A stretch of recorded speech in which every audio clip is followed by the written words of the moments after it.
¿Y si te dijera que los 10 mandamientos no son lo que siempre te contaron?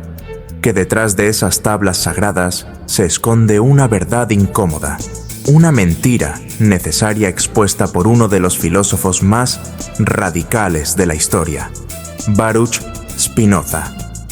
¿Crees que conoces el origen real de estas leyes? Piénsalo de nuevo. Déjame tu primera impresión en los comentarios ahora mismo antes de seguir. Vamos a destapar esto juntos. Para entender esta bomba, primero tenemos que saber quién lanza la piedra. Hablamos de Baruch Spinoza, un filósofo judío holandés del siglo XVII, y decir que fue controvertido es quedarse corto. Imagina vivir en una época donde la religión lo era todo, donde cuestionar la palabra divina te costaba, literalmente, la vida social, y a veces más. Spinoza fue excomulgado de su propia comunidad judía por sus ideas, consideradas herejía pura. ¿Por qué?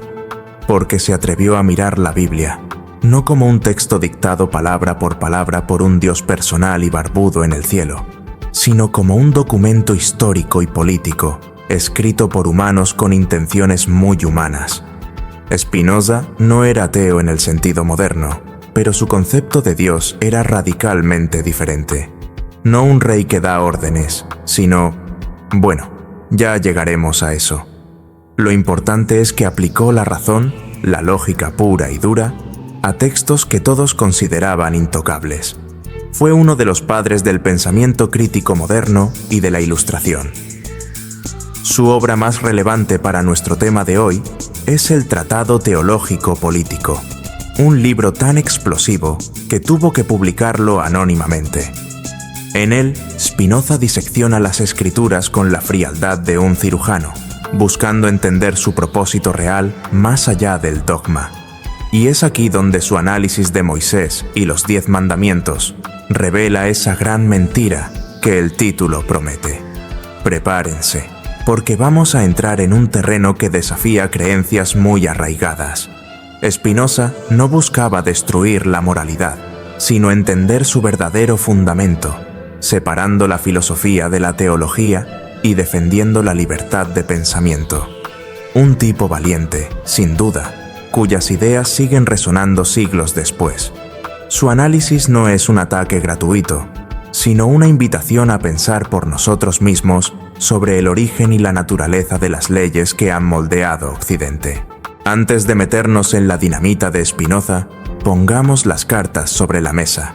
Los 10 mandamientos, el Decálogo.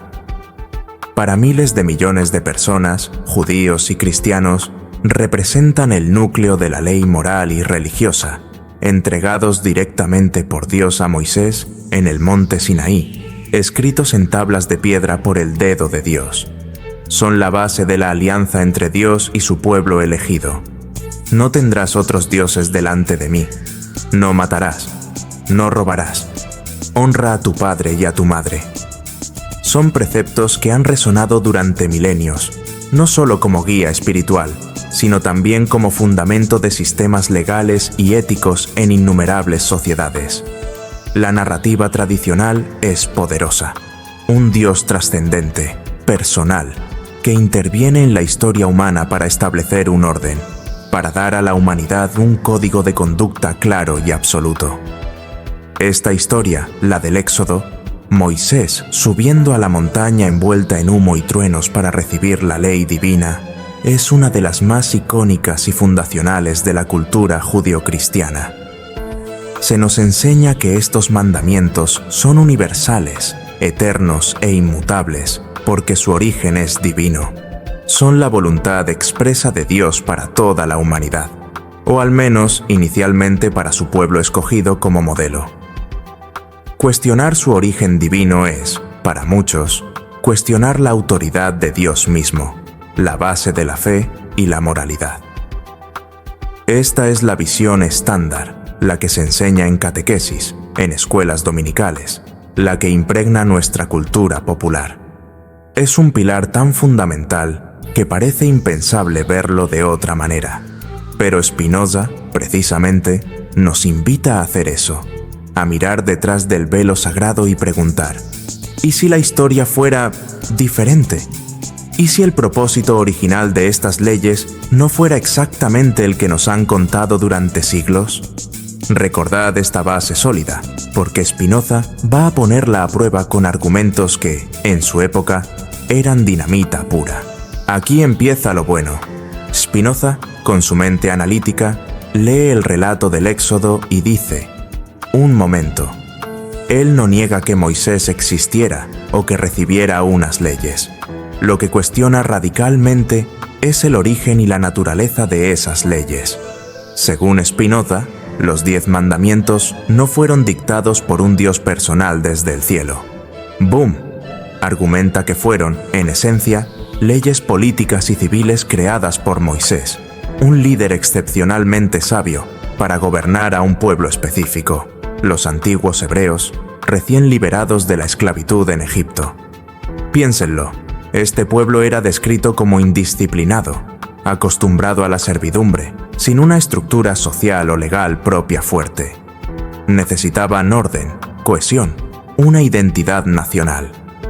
Moisés, como legislador brillante, entendió que la forma más efectiva de asegurar la obediencia y la unidad de este pueblo rudo y supersticioso era presentar estas leyes como si vinieran directamente de Dios. Era una estrategia política genial para su tiempo y contexto. Las leyes en sí, no matar, no robar, son racionales y necesarias para cualquier sociedad estable. Pero atribuirlas a una autoridad divina les daba un peso, una fuerza vinculante, que de otro modo no habrían tenido para esa gente en ese momento histórico. Spinoza no dice que Moisés mintiera maliciosamente. Sugiere que actuó pragmáticamente, usando el lenguaje y las creencias de su época para lograr un fin político necesario, la fundación y preservación del Estado hebreo. Por lo tanto, para Spinoza, los mandamientos no son preceptos morales universales dictados por Dios para toda la humanidad, sino la legislación particular del antiguo Estado teocrático hebreo. Eran válidos y obligatorios para los ciudadanos de ese Estado, mientras ese Estado existió.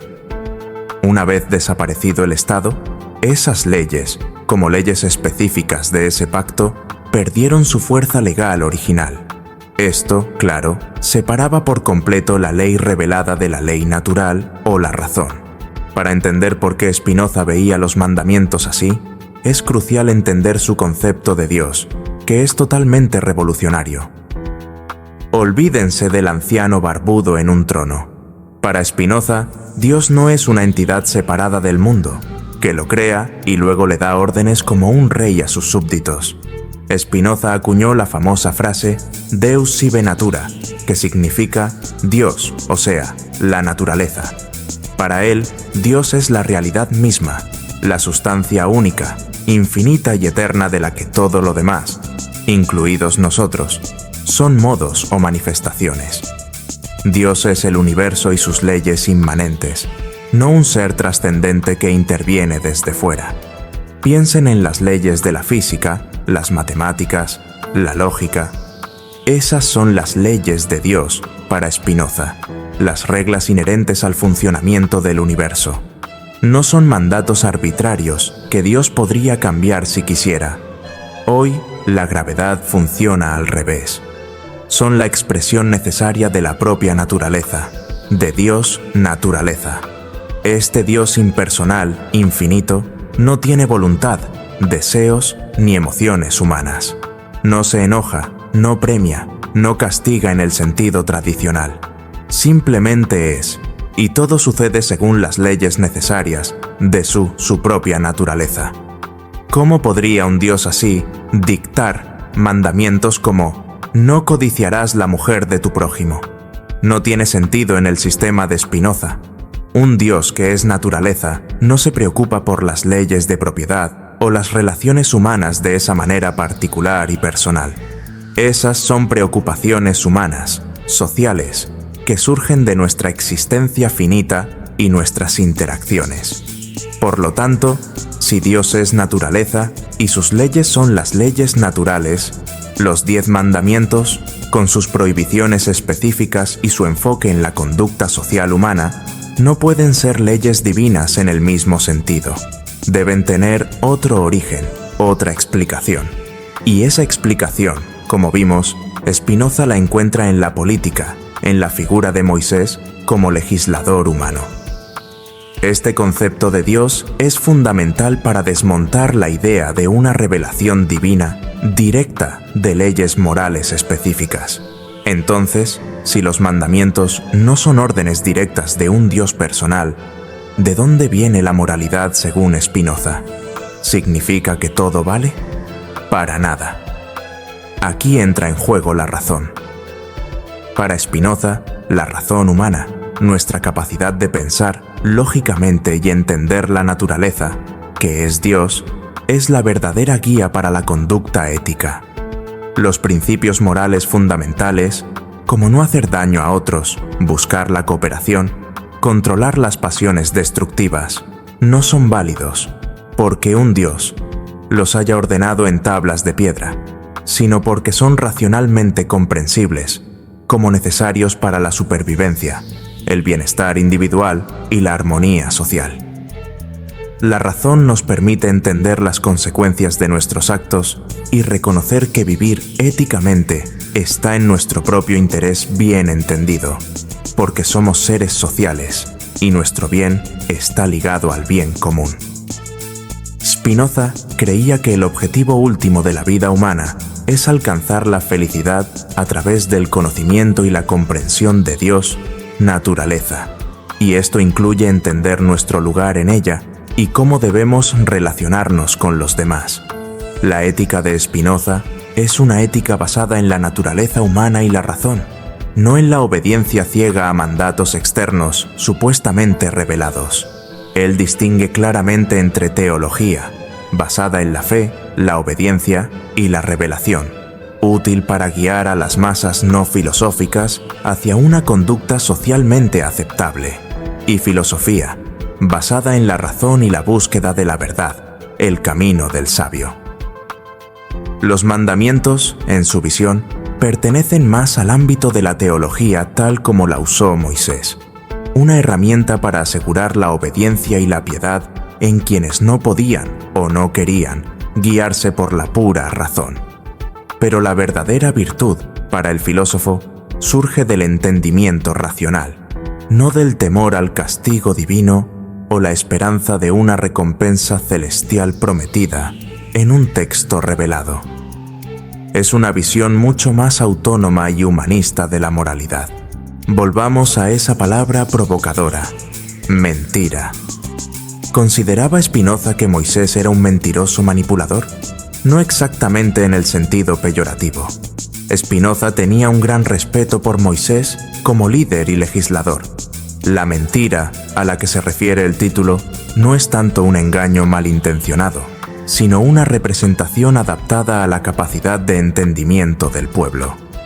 Moisés se enfrentaba a una multitud, como dijimos, recién salida de la esclavitud, sin educación filosófica, propensa a la idolatría y a las pasiones. Explicarles la ética basada en la razón pura y la naturaleza de Dios, según Spinoza, habría sido inútil, como intentar enseñar cálculo avanzado a niños de preescolar. Necesitaban algo tangible, directo, con autoridad incuestionable. La forma más eficaz de lograrlo en esa cultura era presentar las leyes como órdenes directas de la máxima autoridad concebible, Dios. Era una pedagogía política. Spinoza argumenta en su tratado que la Biblia misma está llena de lenguaje antropomórfico. Dios camina, habla, se enoja, no porque Dios sea así, sino porque era la única manera en que la gente de esa época podía concebir y relacionarse con lo divino. Era una concesión necesaria a la imaginación popular. Lo mismo aplica a los mandamientos. Presentarlos como un pacto directo con un Dios personal y poderoso era la forma de asegurar su cumplimiento y, por ende, la estabilidad del naciente Estado hebreo. La mentira es, pues, la interpretación literal y universalista de esa presentación.